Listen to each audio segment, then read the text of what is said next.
An incredible day today. Oh, so nice. It was right? so pretty. We're going to repeat it tomorrow, but we're going to add a few more degrees. I hope you're okay with that. Yeah, Everybody sure. seems to be Why okay not? with that. As we take a view of sunset tonight, stunning shot. So pretty. I love the Great Salt Lake. I love it. And you know what? I don't believe it's no-see-em season. So I don't think the gnats are biting. So if you want to mountain bike Antelope Island, now is the time to do it. It is so gorgeous. Thanks, Scott, again, for sending that our way. Now, we had a really quiet day weather-wise because high pressure's in control. Our northwest flow brought to you by that passing cold front yesterday. Just a few clouds sneaking through in the last few hours, but overall clear conditions out there tonight. We were knocking on the door of 70 degrees today in Salt Lake City. Average is 60. Okay, so we were 9 degrees above seasonal norm in the north, 70s in eastern Utah, and it was 87 in St. George, and their high is 73 this time of year. So we know this high pressure is greatly impacting us, even with the northwest flow. But the winds are going to change as we head into tomorrow, and that's going to support temperatures rising even more so tonight, 50s. By the time we close out the newscast, clear skies.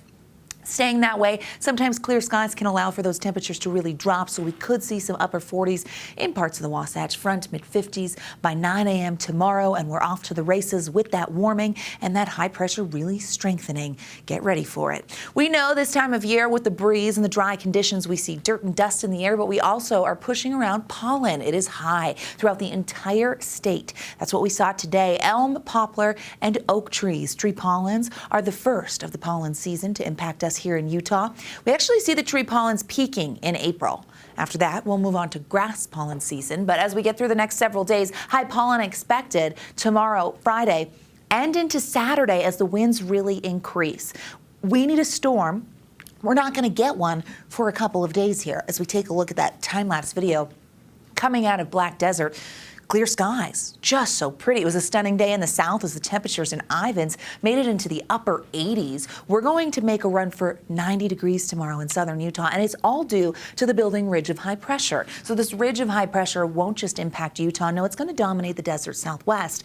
And when this happens, we see above average temperatures expected. So we will see the bulk of this high pressure impacting us Thursday and Friday. Then we start to see things changing. This area of high pressure will move. When this happens, we typically get into record territory. Now, in St. George, not anticipating that we will break the record.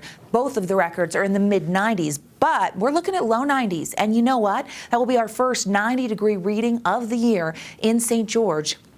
And, you know, don't rule it out. Maybe it's a strong ridge and we could get a little higher, but not anticipating the record falling in the south. But what about the north? Because we could hit the 80s tomorrow. We could hit 80 degrees. And if we did that, we would be in striking distance of that record of 81. And we even get a little more warmth. We build on it for the close of the work week. Go 82, first 80-degree days for Salt Lake City of the year. So record territory, not a sure bet, but worth watching. Forewarning you now. Big picture shows that ridge of high pressure. So this area of high pressure with its clockwise flow will funnel in that warmer air, and it really stays in control. We watch as the high kind of slides to the east. It gets pushed on Saturday with the help of a cold front. So ahead of the cold front, we're going to see some gusty winds.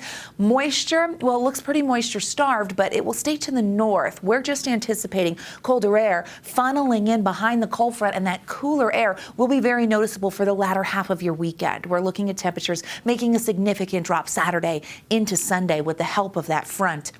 We don't stay cool for too long. We could see some areas even go below average. We bounce back with a high moving into the region yet again and allowing for a warming trend. So we have several days where we're not looking at the chance of any wet weather. Futurecast kind of shows that as we get through the overnight here. Our northwest flow, watch the red arrows become southwesterly with a few clouds sneaking through. With the southwest flow, we'll add a little more moisture. An initial front comes through late Friday, but the big cold front will be Saturday into Sunday. Notice our precipitation potential. It stays very low for the next several days. Saturday into Sunday with the front, there's just a slight chance we see something, but not a tremendous amount of moisture, and that would just be light sprinkles. Temperatures for tomorrow, I go 80. You know why? Because I'm optimistic, and I'm ready for a little spring warmth. 70s in Logan and Castle Country, 81 in Moab, 91 possible in St. George. Checking out the next 7 days in Washington County.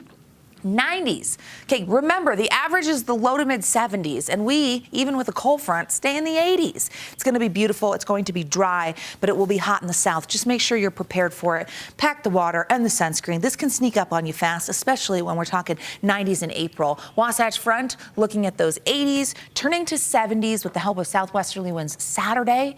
Cooler Sunday behind the front, and then we bounce back up and we stay above average as we head into next week. Maybe some rain next Wednesday. We'll see.